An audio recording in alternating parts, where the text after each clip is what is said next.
You're full. Gambling made it profitable to have fights all the time because people loved to gamble. So they'd have all these people fighting. And Thais, they even altered their style to accommodate the gambling. Like the first round, they would go real slow because they wanted everybody to place their bets. So they would just take it slow, and everybody knew the fight didn't really begin to the second or the third round. So it wasn't like American fighting where you would have like a Mike Tyson who'd be cherished for knocking people out very quickly. Like there would be over-under bets. Is Tony Tubbs going to last the first 3 minutes of the fight? You know, is Michael Spinks going to last the first 3? Like world-class fighters. Dude, imagine getting hit by Mike Tyson when he was 20 years old. Imagine how horrible that would be. He was at the fights this past weekend. I said hi to him. Hi, Mike. That's so weird. It's amazing. He's still a tank too, dude. Yeah. Terrifying looking person. Like there's a video of him hitting the bag. He's like 51 years old or something like that. Hitting the heavy bag, and you're like, oh, okay, he could still fuck you up, 100%. Like in terms of like retired heavyweight champions, there was a trend that existed, you know, where someone would retire and then they would, you know, they wouldn't keep their form. They would get heavy. And that happened with Mike. He got like very heavy. Look at this. 49-year-old Tyson. 49. So this is like 2 years ago. Yeah. Dude, fuck all this. Give me some volume. Dude, wow. Fuck that. Dude, 49-year-old Mike Tyson will put you to sleep. Yeah. 100%. And when you're around him, you realize he's just... Can't believe they put that on there. Who is that? The rapper, Meek Mill. Oh, that's sad. Oh, Meek. Yeah. See, I blame his trainers right there. Wow. If I was the guy holding the camera, I'd be like, stop it. Okay, first of all, we got to straighten this whole thing out before you start hitting hard. You gotta move. Look at all this. This might be just a personal trainer, not a boxing person, but I'm looking in the background, and I feel like I see boxing and stuff on the wall. Play that video. Young Mike Tyson with Customato. Oh, my God. You want to change the way you feel about physics? Customato was old and dying. He was a really old guy, but he had just this deep knowledge of psychology and boxing.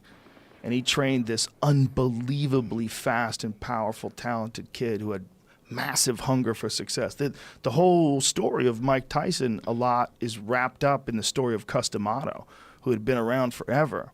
And this is his last and greatest pupil, and Mike knew it. Mike knew it while it was happening. And by the time he won the heavyweight championship, Customato had already died. But he dedicated it all to him. There was nobody like him. And, you know, people like... They say, oh, you know, but he never fought Ali and he never fought these guys. That, you know, his era, people weren't as good. Maybe, but everybody in his era, he fucked up. All of them up until Spinks, or excuse me, until Hendricks. Buster. No, well, Buster, yeah. Buster was the first one to beat him, but I meant Holyfield. Yeah. That's how fucked up I am. I said Hendricks. I was trying to remember what the fight was.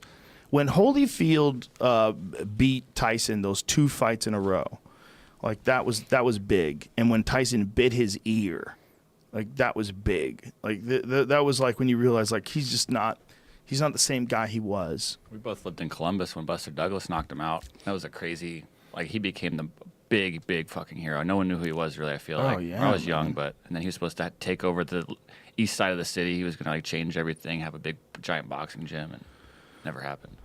You know the story of Buster Douglas? It's an amazing story. His mom died. His mom died when he was in training for the fight. Oh, really? And all of his life, he had kind of been really talented as a boxer, but hadn't really completely dedicated himself to it.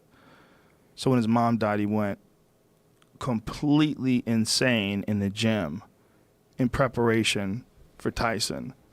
And then when he came out there, it was like 2 people that had the exact opposite things happen to them. For Tyson, he had just been smashing everybody for so long. He was so good and so scary. He would win fights before they would even start. It would just be a matter of whether or not you were going to make it out of the first round sometimes. He was just smashing people. But for Buster Douglas, it was like he had some good fights and some bad fights, and he wasn't completely consistent, but he was talented. But then when his mom died, it was right when the time when Tyson was, just overconfident. He was a 46-1 underdog, I think. Is that what it was? I think so. It was marketed as Tyson is back fight, which I didn't. Oh wow, I didn't know that. Yeah. Tyson is back. I don't remember that. What were the odds? Because I think it was one of the craziest odds of someone who won a fight. 42-1 it says. Right 42-1 is a lot. That means you have to be a total sucker to bet on Buster Douglas. But I'll take your money, stupid. Yeah, I'll give you $4,200 if you give me 100. It's like they're so confident that Tyson's going to beat him. They're willing to bet 42 times whatever you're going to put up. That to me is always. I think bets. I'm not telling you what to do, but I think bets should be like.